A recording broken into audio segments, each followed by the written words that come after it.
What do you think it'll start? I hope so. There's going to be a bunch of British guys with great facial hair like Dan here drinking Guinness right now going, he's got the proper oil. Once and for all, Morgans do not have a wooden chassis. They're steel.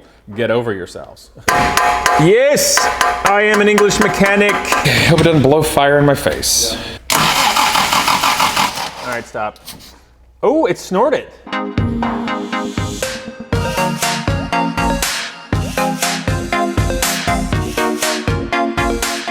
What's up, people? Today, will it start? The 1967 Morgan Plus 4 drop head coupe that was very nicely donated to Genius Garage. Well, the guys are very excited about it, most especially Dan. Of course, I'm super excited right now. So the question is, will it start? Yeah.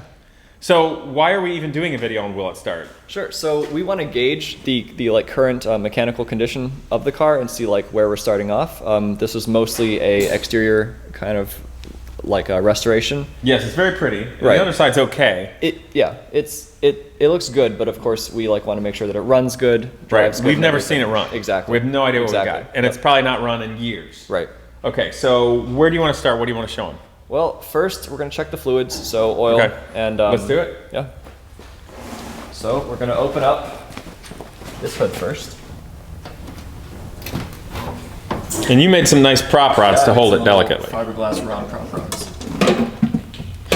So the Morgan, for all you guys that don't know, they built this car very similarly from the late 1930s to nearly 1970. And Morgan is kind of the most well-known of all automotive manufacturers for never changing. And the biggest misnomer relating to Morgans is that they have a wood frame. That's not exactly true. They have steel chassis, but the bodywork, the coach building from primarily the firewall back, the structure that they laid the aluminum and or steel panels on is in fact wood and ash. Yep. So for once and for all, Morgans do not have a wooden chassis. They're steel. Get over yourselves. Okay. All right, so where are we at? Yeah, so first I'll check the dipstick, which is down here. It's a little T-handle. Okay. Just pulls out. Car hasn't been run, but I'll still. And this is a Triumph engine. Yes, it's a TR3 or TR4. I believe by this year it was a TR4 engine. Okay. Gonna wipe it, dip her back in. Yeah, I recognize that dipstick from back when I raced it. TR3 powered something. Nice. Okay, I also see you have the spark plugs out. Yep.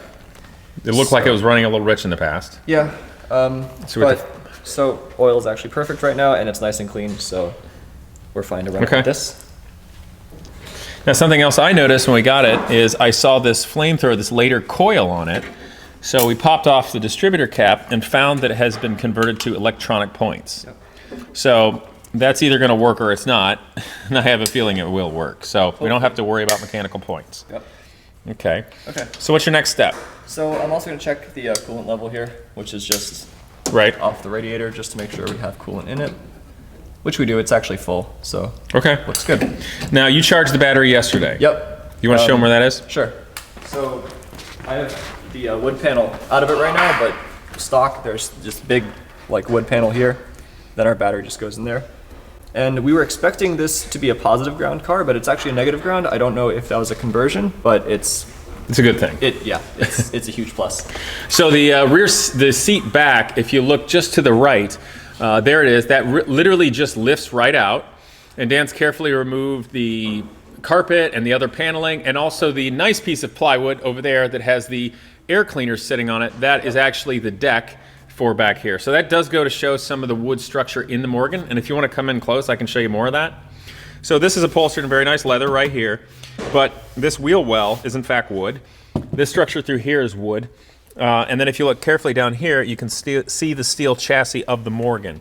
But so much of the structure of the Morgan is in fact wood.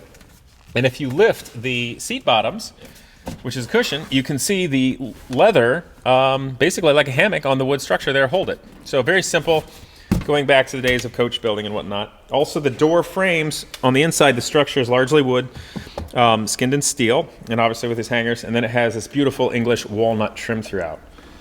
All right, so we got a charged battery. It's hooked in right. You check some of the electrical. Yeah, so we were going through the electrical, and it seems like we're mostly intact. Seems like our heater has been disconnected at some point, but otherwise it seems all good. So we'll have to connect the heater. Yeah. What do you want to show them things working and hear the horn or whatnot? Yeah. And as a note, you guys, I'm even being mindful when I'm leaning on this because this is from the era of beautiful hand-built, coach-built It's all cars. super fragile. Okay, so with the ignition on, horns up here. That's cute. Kind of sounds like a motorcycle horn a bit. Okay. All right. All right. So Lights are here. Yeah. You want to go see the lights?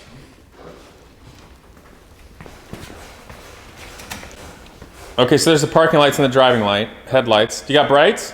Let's see. It's the button on the floor, right? Reach, there we go. Okay. Those work. Cool. Did you try the turn signals? Yep. We got left. Yep. Right. Oh, that's fantastic. Okay. Okay. So what's the next step, Dan? So the next step is, so I've shot. Hold on. Yeah. Say the next step again. All right. So the next step is to shoot some oil into the cylinders, which I've already done actually. But, Okay. You just want to make sure it's free. Yep. Okay. And that just kind of keeps. Do you want to turn it over real quick so they can hear it turn over Yeah, with no sure. compression? Yeah. Okay. And you can probably also look at the spark plugs and see them sparking if you'd like. Oh, okay. Assuming we have spark, you should be able to See if it'll zap the crap out of me. Yeah. Okay.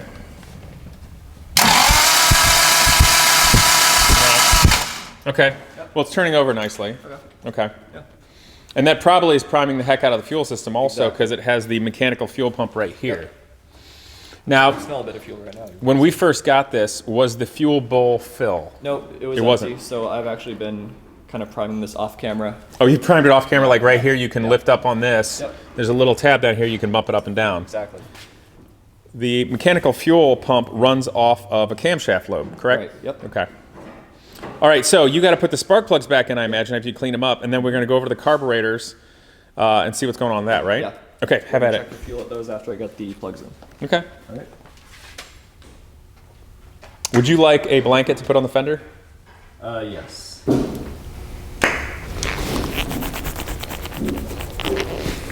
Where do you think it'll start? I hope so. I think so, yeah. I think it will. It should. It was parked for a while, but it was in a nice condition. Did you check to see if there's sparks when you turn it over? Yeah. Does it? Yeah. Oh, okay. That's cool. I'm glad it doesn't have points because those might have been a bit more annoying. Before it gets driven, though, we're going to have to go over darn near everything Yep. because things Especially loosen the up brakes. easily. There are lots of loose things, lots of things. This headlight lens is loose. Yep, That would be a shame. it would be. So the car came with a number of badges that was typical to motoring at the time. And this one's on it. We only had two places to mount it. This is the one from when Morgan ran a +4, I think the Super Sports in the 24 Hours of Le Mans. Was that early 60s, like 63? Yeah, so that was pretty cool from the old Le Mans badge. And then this is St. Christopher. One, behold St. Christopher and go on your way safely with the Morgan badge on it. So that was pretty cool. We also have this one that we put on sometime. I guess we decided not to put the grill one on because we already have a giant grill next to it. That seems kind of redundant. Yeah. We could make a model out of it. Yeah. That'd be kind of funny if we used this to make a scale model. Or like a horn grill or something. Yeah. Anyway, so that's pretty neat. Obviously, it's got the cool. Hey, that's loose. Yeah. Yeah, I'm gonna have to tighten that. So Dan, once this thing is working and we've got everything tightened up enough and sorted enough they can go on a drive, what's your hope for with it? I mean, I would like to go to a Concours event with it. Ooh, a Concours! Assuming that they aren't canceled this summer. That'd be Yeah, I really have a fun. feeling. I think Pebble Beach is already canceled. Man, yeah. Concours America might be. Yeah. Concours crowd is a funny place. I've heard. It is highly socially political. Yeah. But I guess if you just go and enjoying the cars and you don't worry about all the social politics, then it's fine. Exactly. Okay. I'm gonna put this side down, but Did you snug those up already? yeah. Oh, okay. Yeah. I won't latch it though, just in case we need the fire extinguisher, but Oh, that's a good idea. just in case. Well, the fuel's all on the other side, Yeah. so we're probably all right. At least it's supposed to be. And we do have a Halon-like fire extinguisher there, just in case. Yep. Now, this being a drop head coupe, a lot of people have noticed the scoop here and thought it was a Super Sports. Right. What's up with that? Did most drop head coupes have that? Did any of them have that? So those were usually fitted aftermarket if like people installed SUs, because the stock carb and the stock airbox was this big wedge, Yes, with the filter on the back. which would tend to lean out this carburetor. I see. Or the front two cylinders. So that was kind of a fix for it. This is a Morgan part. It just probably wasn't installed in this car from the factory. Right. But it looks nice, I think. Good, okay. All right, so yeah, I do see a little fuel here. Yeah. Okay. So if you guys want to take a look, these are the classic SU carburetors. They've lasted for a long time. And how they work is, it has the butterfly, or the throttle linkage, is back here. However, this cylinder that goes up and down brings with it, if you can see inside there, that's the needle that goes into the single jet. And as it creates more vacuum, it sucks that open to allow the air to flow and to change the mixture. Now, SU carburetors do not have an accelerator pump that people are accustomed to on like Weber carburetors or Holley carburetors. And what that means is when you first tip into the throttle like that, when you're going, the engine needs to go richer. So if you tip into it and there's no accelerator pump, or there's no way for it to become richer, the car will stumble before it starts to pick up. So SU carburetors, you put in oil, dampener oil, up in what's called the dash pot up in here. And that's a little piston that goes down in the cylinder, and when I raise and lower this, you can see it lifts it up and down. So that's sliding up and down in there. So when you screw this in place, it holds that piston in one spot, and with oil, it acts like a dampener. Yeah. So when you first hit the throttle, it doesn't allow the piston to come up real fast, and it creates a rich condition to make it happier, and so that's how that works out. So how about I go get some SU carburetor oil. That's what you need next. Right, yeah. And then are we about ready to try to start it? Yeah, I think so. Okay, let me go dig it up. And this is why I'm now officially an old guy. Because I've got, there it is, it's over there. Why do you have the SU carburetor oil, Mr. Race Car Driver guy? Look. I literally have the right bottle for it. Look at that. There's going to be a bunch of British guys with great facial hair like Dan here drinking Guinness right now going, he's got the proper oil. And then there's going to be a bunch of guys going, just use Marvel Mystery Oil. Here you go. You don't fill it up all the way. Right. My suggestion is when you look down in it, so you can see the, see that right there? Yeah. You just want to fill it up so it's a little bit past that level, because that'll be the oil that helps lubricate it. When it's all the way up? No, you see that thing right there? Yeah. Okay, when that goes down at the bottom, right, just fill it up so it's a little bit past that. Okay. Just a ton, like this much. Sure. Because this much extra will go to lubricating it. But if you go filling up the whole thing, like it won't move. Yeah. Right. And then it'll just end up burning all the extra oil. Yeah. So you don't have to get too crazy. Okay. Bottom too low. Your hair's in the way. Yeah, it is. Always. One more. There you go. And then you stick that in, it'll overflow it, and then it'll be in the right spot. Oh yes, it's hard to go in there. Push down. It's not really, it's a little thick. We might want to dilute it a little. Oil. Yeah. It's been around for a while, who knows? Maybe it's not the right oil. You sort of have the personality of James May before he got old and cranky. Yeah. But like the look of 1980s Kenny Loggins, or the Moody Blues, or like England Dan. Yeah. Okay. I mean, I'm throwing that stuff out there. I like to think that like when I'm like 50, I'll be like James May. he's a pretty cool but kind of weird dude. I respect that. I'm just throwing out all those names out there so the guys that like old British cars will like us. Good. Okay, yeah. Do you think it worked? Yeah. Okay. Better. Here's your light. Yeah. I'm gonna wash my hands off, like, I guess, before I go back in there. Ew, fancy. Yes, go wash your hands, you filthy beast. I guess we'll take a break. If this is not proper English mechanic stuff, you're supposed to be filthy. But it's a Morgan, which is a nice car. Well, that one's nice. Yeah. It's not a Rolls Royce. No, but Morgan owners think they are, so. Well, that's not... This conversation is getting weird. And I'm standing in a bathroom while a man washes his hands. Yeah. Yeah. Okay, well that's cool. Yeah, but Rolls Royce, I mean, Morgan owners have to know how to work on their cars. Yeah. And they appreciate them.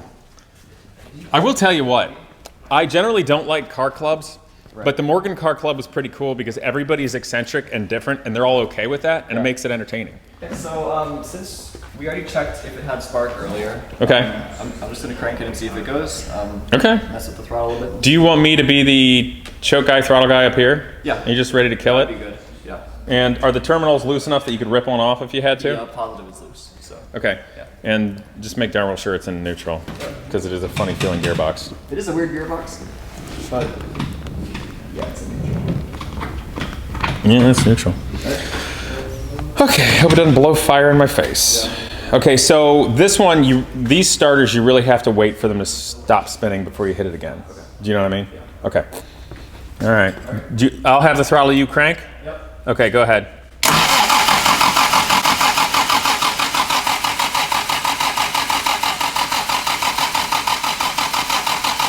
Okay, stop.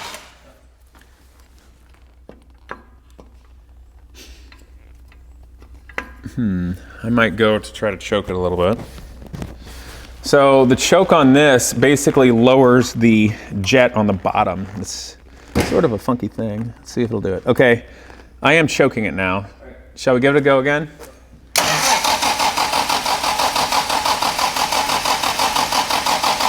Nothing? All right, stop. Oh, it snorted. That's a good sign. You want to try again? Unless the ignition timing is way off. Okay, hold up. I'm gonna unchoke it a little, maybe. What are you doing there, car? Okay, I'm unchoking it. Give it a go again. Stop. I'm gonna go choke it again. Pull off one of the fuel lines and make sure that it's getting fuel up there. That's a great point. I don't know if it is. One more time. Stop. I don't think it's getting fuel. Okay, so my thought is we can take the top of the float bowls off carefully. Yeah, but if it should be pumping. So do you think the float could be stuck up and it's not letting it in? Possible. I could tap them with a screwdriver. You think that would work? All right. Yes, I am an English mechanic. Do it.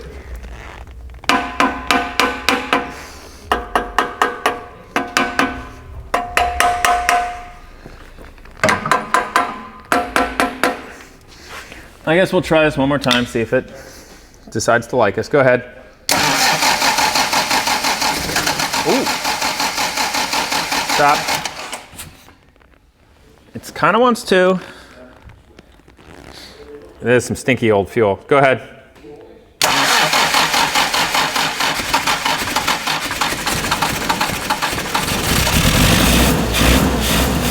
You got oil pressure? You want to go see the gauges?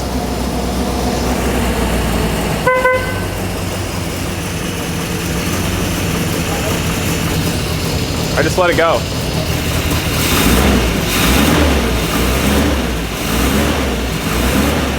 Okay, the car's yours. I'm going to open the windows.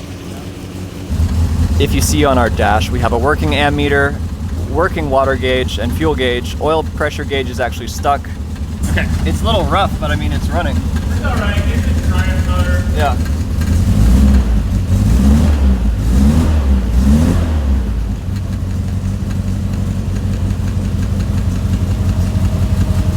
Sounds okay.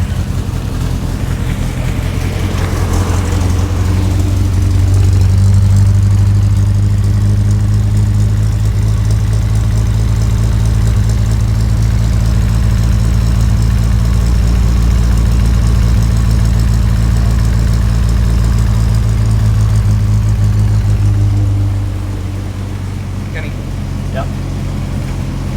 What should I say? 1200. 1200? Yeah. What's that? What's that? 1000.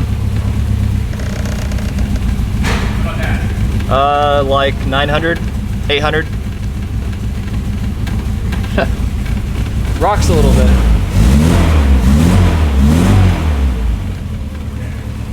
Sounds good.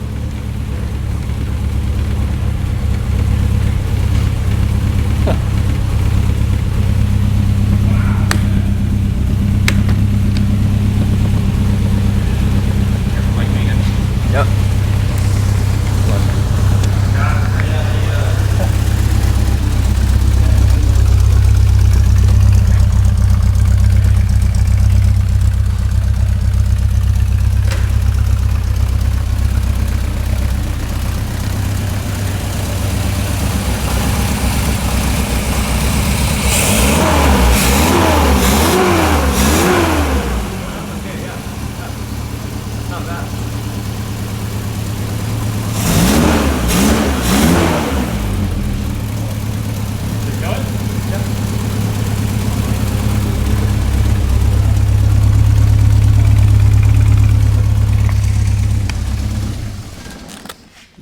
Yes.